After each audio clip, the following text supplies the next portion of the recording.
Thank you very much for the introduction. And thank you, Tina, wherever you are. Oh, right here.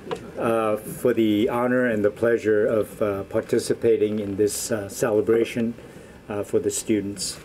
My remarks are directed to the students as advice to the young. But let me first start by saying I commend the World Journal, Tina, and other sponsors for this noble program to help students with tuition and other expenses. It's certainly a good cause. I serve on a number of university boards, and I know what the tuitions are like and the kind of pressure that puts on families. So I commend you for this endeavor. And for the students, I congratulate each one of you. Well done. And use the money wisely. So I suspect the students are either immigrants or kids of immigrants. And I'm an immigrant from a different generation, of course.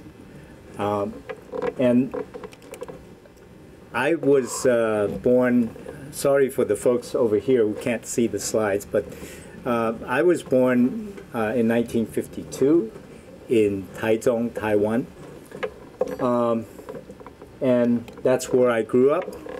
But by the time I was 5 years old, my father had left to come to the U.S.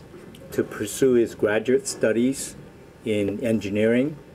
And he worked and studied for 8 years before we saw him again. So during that period, I was left behind with my brother, my younger brother, and of course my mother and her mother. It was a rough time, and I remember my dad sent home $50 a month, and that was more than enough to give us a good life living in Taiwan. And it wasn't until 1965 that my brother and I and our mother were able to join up for the first time again with my father. And I would take a detour to tell you 1965 is a very, very meaningful year in Chinese American history. Some of you would know in the late 1800s there was the Chinese Exclusion Act, which kept Chinese out of this country, but that act was repealed in 1943. But it set the limit of a few hundred Chinese immigrants. Its repeal was not fully implemented until 1965. And my mother, my brother, and I were among the first batch of immigrants to come after the full repeal of the Chinese Exclusion Act. It is it bears great lesson for us in the American society today. So I came not knowing a word of English and entered middle school and advanced to high school, and I graduated from a public high school in Los Angeles in 1970, and then entered university. And in 1974, I entered medical school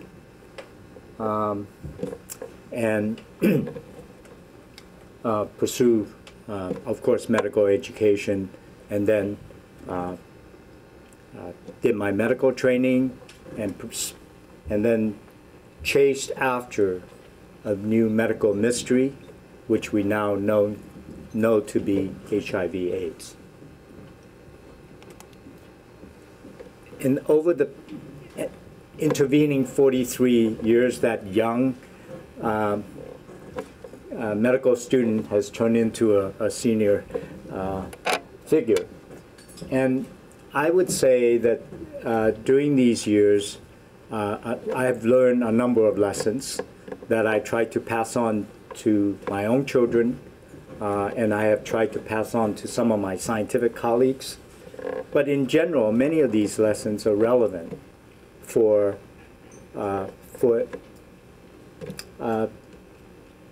particularly the younger folks in the audience, no matter what discipline or what endeavor you choose to take on. And some of these are summarized here, and I'll just go through them very quickly. Serendipity and preparedness. So chance and being prepared to take advantage of that chance. I will elaborate further. And then when you embark on something, have the conviction and the willingness to take on some risk. And then it goes without saying, whatever you choose to pursue, the commitment to excellence. And then today, it is particularly important to know the difference between truth and dogma. You might say fake news today, but one other thing that is also very important to bear in mind are the two words could and should. What you could do, what you should do. And again, I'll come back very quickly to tell you about that. And then the idea of having vision and action simultaneously. So for the first point, serendipity, which means lady luck, and preparedness. I was lucky for being at the right place at the right time in 1980, 1981, when I was a young physician in training, and perchance I saw a patient who came in with a multitude of infections, while his background suggests no reason for the multitude of infections. And it turns out that his immune system was destroyed by something we didn't know, and that's why he was prone to various infectious diseases. And then a few weeks later, I saw another case, and a few weeks after that, I saw another case. In rapid succession, there were 5 such cases showing up on the west side of Los Angeles. And that turned out to be the first report to the Centers for Disease Control of a new mysterious illness, which we now call AIDS. It was strict chance, strictly chance. But in some ways, the preceding years have prepared me to take advantage of that chance and to say, this sounds like an area that I'm interested in, and I'm going to take advantage of this opportunity. And so I think each person would have a number of golden opportunities that are bubbled up by lady luck. But one must be prepared to recognize those opportunities and to seize it and, in the end, run with them. And in many ways, I like to take quotes from scientists, and as Louis Pasteur, the famous French microbiologist, said, chance only favors the prepared mind. So bear that in mind, particularly for the young students. Conviction and risk-taking. So I saw this new disease. There was no explanation, but it was a rarity. It's not like heart attacks or cancer or other diseases. And it was a rarity, and against advice from my many senior figures, I chose to take on this new disease entity that I had just encountered. And the reason I did so was the conviction that I was looking at something that was mysterious, that was transmissible, and it had to be explained. Whether it's a common or a rare disease, the underlying reason for this new disease was going to be important. So one needs to have this type of conviction in whatever venture you might take on, and in some ways take a risk. I am not speaking of wild risk that your parents would no doubt object to, but informed risk. And in any endeavor you take on, you will have the occasion that will require you to make bold decisions and take such informed risks. And there is a outstanding quote that I always carry with me by the former president of Princeton, Harold Shapiro, who said, "An excessive zeal to avoid all risks is, in the end, acceptance of mediocrity and abdication of leadership." So if you try to avoid all risk, you're basically accepting the mediocre and giving up any leadership position. And this I keep close to my heart.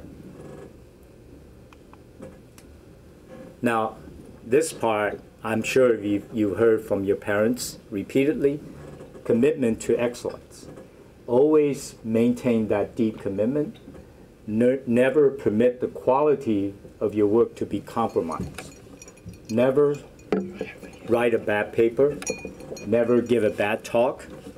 Never lower your standard of excellence, because you don't really want to let your low define who you are.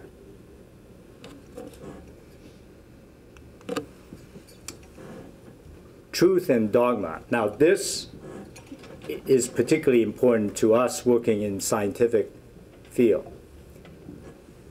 Truth is something that could be proven, and dogma is something that's passed down whether it's right or wrong. And I would say always seek the truth and learn to challenge phony authority. Now, for Chinese, this may be a bit of a challenge, because we are taught by Confucius that we need to abide by what the elderly says. And so the tradition that's passed down must be abide by. And to a large extent, that is a virtue. However, in some disciplines, particularly in science, one has to learn to challenge. The earth was flat at one point, and that was the dogma. But the data suggested otherwise. So it's important to distinguish truth from dogma.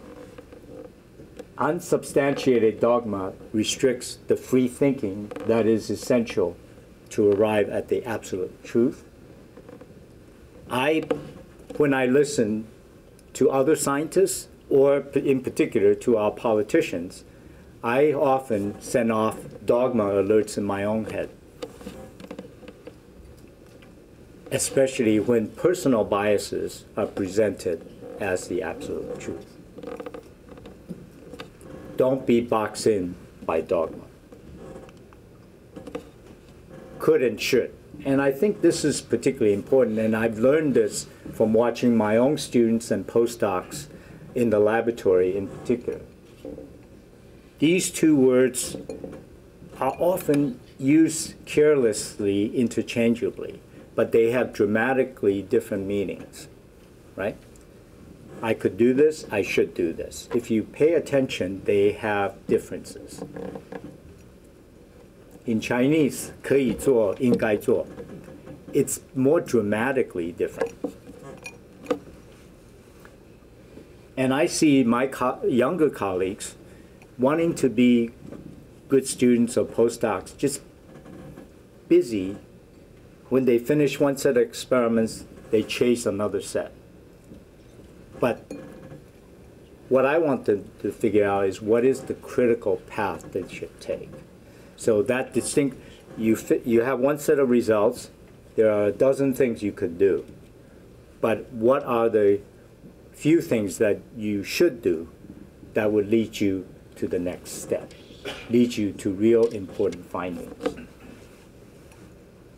And so, again, whether you do science or not, I think this is relevant.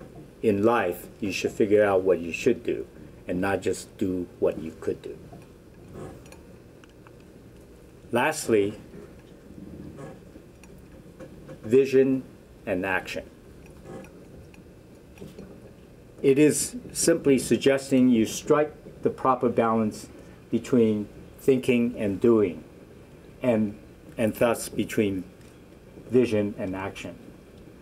All of us were taught to work hard, and what I see is that too many students or younger scientists grind away relentlessly, carrying out assignments or experiments one after another without ever pausing, giving themselves sufficient time to learn more broadly, to read more broadly, and more importantly, to think broadly.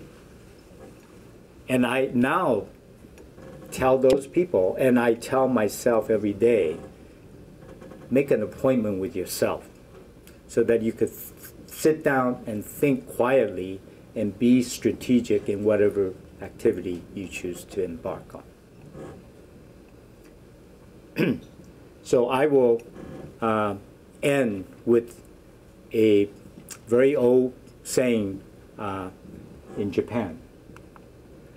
And that says, vision without action is a dream, but action without vision is a nightmare. Thank you very much. All right, thank you so much.